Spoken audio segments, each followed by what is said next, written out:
Good morning, Joyce. Morning, Ann. Happy full moon. Ah, yes. I just walked by the ocean and the tide was so low, when it's that crazy tides of the full moon.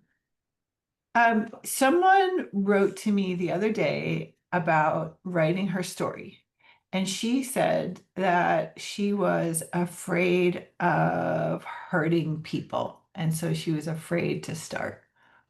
And my advice was write it first and then just get it out first. Don't worry about hurting anybody. Just write it. And then once you've written it, let the people read it and see it. If you want to publish it, see what they say. What do you have any advice for her? Yeah, I think that if you're writing a memoirish kind of thing, it's probably a good idea. If you ask 10 people the same question, they would have 10 different answers. But what I think is the first audience you should write for is yourself. Mhm. So the first round should be just getting it out there and writing whatever you think and whatever you want to get out of your head, out of your body, onto paper and or onto the screen, and just have that as a start. And I think that the process of writing, sort of journaling or writing in that way, gives you an opportunity to reflect on how you feel about it and to think about it. It's going to bring up different things that you haven't thought of. It's going to, make you consider how to say certain things. And I think that's all really, really important. And it's a precursor to what you might do in terms of writing for the public. And yes, I agree with you that you certainly would want the people you care about most to have a chance to look at it and have an opportunity to approve or disapprove of certain things that you might be writing. And Mhm. they don't control you. So it doesn't mean that if someone says, I don't like what you said about me, that you have to not write it. Mhm. It's, they may not like the way you said it. They may feel portrayed in a weird way. They may feel outed in a strange way. It's important to, it's an important time to have an actual conversation about things you probably don't have conversations about. So it can be very valuable. Yeah, I think those conversations are an incredible opportunity. And Mm. um, I think it's also surprising often how people react to your writing because can you hear Bird eating his food in the background? Oh, I put it in a toy so he has to fight for it, so there's a lot of noise. crunching. Oh, I don't hear it. Okay. He's wrestling with this big plastic thing to get the food out of it. But I I think also um the fear that people have that they will hurt people is actually it's almost like a fear of being born. It's the fear of being real and the fear of existing. And so I think it's a really important fear to walk into and through. Because if you're not going to say things just because you're afraid you're going to hurt people's feelings, number one, you don't know what they feel. You don't know. So you're working all in your own head. And and I think it's different once you get those things on paper. Um, I guess I'm not sure what I'm saying right now. But I feel like you don't know how you what you're going to say is going to affect people. Well, it's like an extension of, just getting it out there and journaling and writing your Mhm. story. The next level is to share bits and pieces of it, like chapter four is about so and so.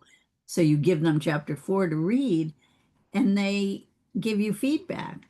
Mhm. Feedback may be anger, Mhm. it may be frustration, it may be acceptance, and it may be all kinds of different emotions.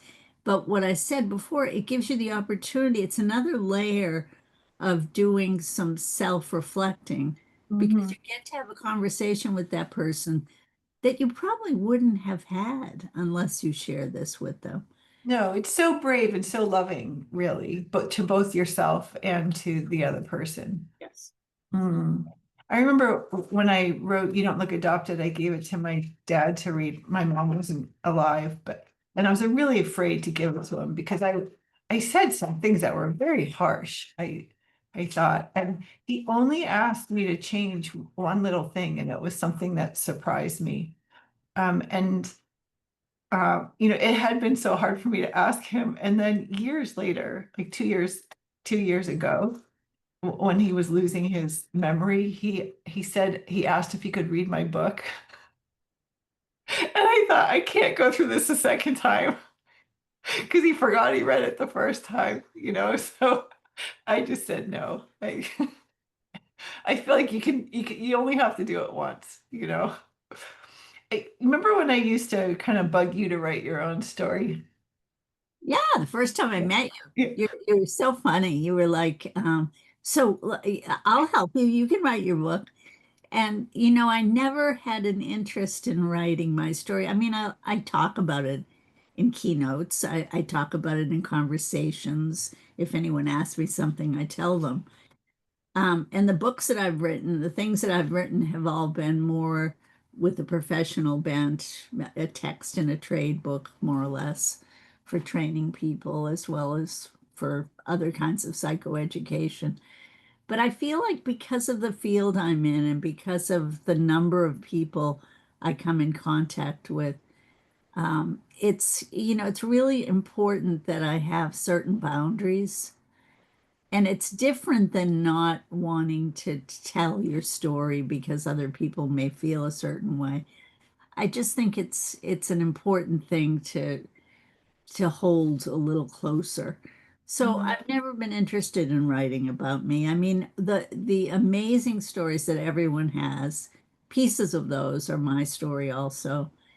But I don't think we need my story. Mm, I think for me, what we need is my reflection on all the work that I've done and all of the observations I've made and all. I mean, I think that's more valuable to the world than my story. mhm. So, so I just haven't been interested in doing that. Yeah, I didn't understand that at the time because I thought like people need to write their story in order to have it to get sort of the tangle of it that's in their mind on the paper. But increasingly, I don't think that's true. And it's just some people need to tell it. And also, your story is something that's in the past. It doesn't even exist anymore. And not everybody needs to hold on to it. Not everybody needs that to define themselves. Like there's a lot to be said for just being present, being in the present moment, than being in your head and being in the past. So I'm giving you a get out of jail free card. Ah, thank you. You're welcome. Do you think have you ever suggested to someone that they write their story? And why would you suggest that to them if you have?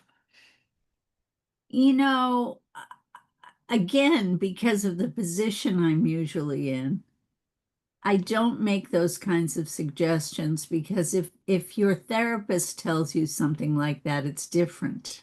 Mm, I certainly encourage people to write. mhm, And to really journal or to any way you can get the things that are stuck in your head unstuck by putting them out on the table in some mhm, way, either in a conversation, in therapy, in journaling, or in some other way. So I certainly recommend that people write. mhm. Not that I think it's their choice how they write and what they write and who they write for. Um, Yeah, and I think if someone is coming to you and telling you their story, they're being heard. And if someone, for example, doesn't have a therapist who understands adoption, then they have this story in their head that's in some ways never been heard, even by themselves, because maybe they don't even believe that what happened.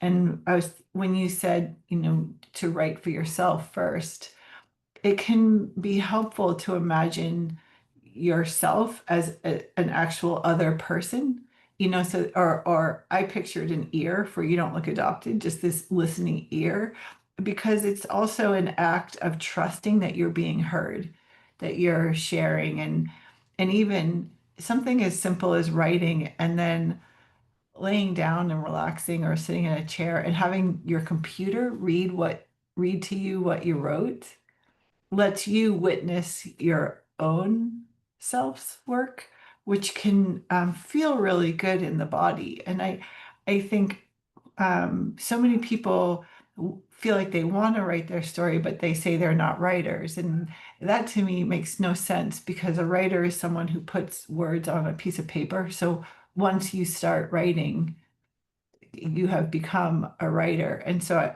I don't think that's a reason not to write, like, because it's one reason I've let there be typos in my books, because I really want to show people it doesn't matter. It's if there's a story that's in you that's pressing to get out, it doesn't matter if you don't write sentences perfectly or you don't sound like some other writer. What matters is that something inside of you really, really wants to be heard and you're the only person that can let it out. And so it's important. I think it's an important gift to give yourself. And I think the pacing is different with everyone too. So, sometimes the first time you tell pieces of your story is in therapy. Mhm, Or if you go to groups and you're with other adoptees and you begin to feel more comfortable hearing their stories and knowing your story's valid somehow. I mhm, think there are stages for some people that get them to the point where they can write. mhm, And for other people, they go directly to writing, and that's the way they mhm, process. mhm, But I think writing is definitely and writing almost more than typing, uh, mhm, mhm, because and we don't do that as much anymore. But the mhm, act of actually writing certain things mhm, is a different process to your hands. mhm, And so I don't know. I don't know scientifically what I'm talking about, but I know there's a difference mhm, actually going from your brain to your hands to mhm, writing mhm. versus, typing Yeah, or I completely agree. And I think two little tips is that one is if someone has no idea where to start, the phrase "what I really want to tell you" is a great way just to get you into the story and pretend that someone's sitting across from you and you're just telling them your story, however it comes out. And the other thing is sometimes I have people, I give them 5 minutes and I ask them to write their life story, but I ask them to do it with their opposite hand. And the reason for that is to take away any complexity of language so that they get to the real bones of the story. Because once you have the bones, it's much easier to build the whole skeleton. typing. And I think the part about processing a little bit before you write for the public Hmm. is really important. I always think of oh God, what's the name of that? Oh, Anton Fisher. Antoine Fisher. Mm, He um he wrote a wonderful book about his experience of being in foster care and of being adopted and of the sexual and physical abuse that he experienced as a child. And it was very cathartic for him to write all of it, and it became a movie with mm, Denzel Washington and whatever. And I remember being asked to facilitate a conversation after the showing of the movie, and he was present, and I was to interview him. And in the audience, they had invited foster kids. So mm, the audience was filled with foster kids. And it was great. I mean, they really identified with the movie and it was mm, wonderful. But it was so interesting. He was like a deer caught in headlights because the kids would ask questions about his sexual abuse. mm.